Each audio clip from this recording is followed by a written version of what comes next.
नमस्कार. प्रादेशिक हवामान केंद्र नागपूरमध्ये आपलं स्वागत आहे. सिनॉप्टिक माहिती.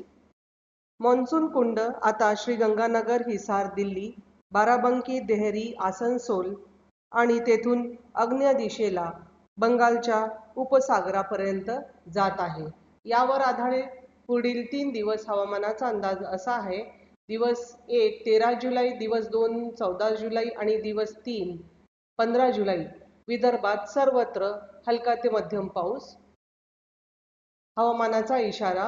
दिवस 1 13 जुलै विदर्भातील जिल्हे अकोला, अमरावती, चंद्रपूर, गडचिरोली, गोंदियामध्ये मुसळधार पाऊस तसेच विदर्भातील सर्व जिल्ह्यांमध्ये वीज मेघगर्जनाची शक्यता दर्शवली आहे. दिवस 2 14 जुलै विदर्भातील जिल्हे अकोला, अमरावती आणि गडचिरोलीमध्ये मुसळधार पाऊस आणि विदर्भातील सर्व जिल्ह्यांमध्ये वीज मेघगर्जनाची शक्यता आहे.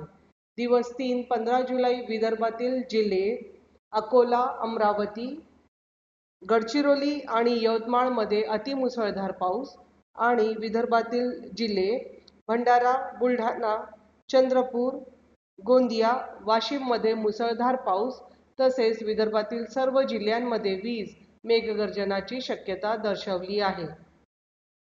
स्थानिक शहर हवामानाचा अंदाज.